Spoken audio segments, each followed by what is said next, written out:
ഏഷ്യയിൽ ഉണ്ടായിരുന്ന വംശനാശം സംഭവിച്ച ജീവിയാണ് വൂളി റൈനോസറസ് എന്ന ശൈത്യമേഖലാ കണ്ടാമൃഗം. യൂറോപ്പിലും ഏഷ്യയിലും കണ്ടെത്തിയിട്ടുള്ള ഗുഹാചിത്രങ്ങളിൽ ഇവയും ഉൾപ്പെട്ടിരുന്നു. ഈ വൂളി റൈനോസറസുകളുടെ ഫോസിലുകളിൽ ഇതുവരെ കണ്ടെത്തിയിട്ടുള്ളതിൽ വച്ച് ഏറ്റവും കുറഞ്ഞത് 14,000 വർഷം പഴക്കമുള്ളതാണ്. എന്നാൽ ഇതുവരെയും ഗവേഷകർ അനുമാനിച്ചിരുന്നത് വൂളി റൈനോസറസുകളുടെ വംശനാശത്തിൽ മനുഷ്യർക്ക് പങ്കില്ല എന്നായിരുന്നു. പക്ഷേ proceedings of the national academy of science of the united states of അമേരിക്കയിൽ പ്രസിദ്ധീകരിച്ച പുതിയ പഠനം വൂളി റൈനോസറസുകളുടെ നാശത്തിനു പിന്നിലെ യഥാർത്ഥ കാരണം പുറത്തു കൊണ്ടുവരുന്നു.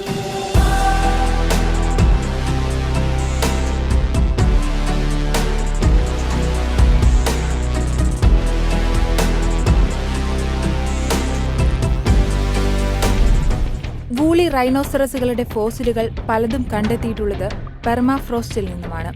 നീണ്ട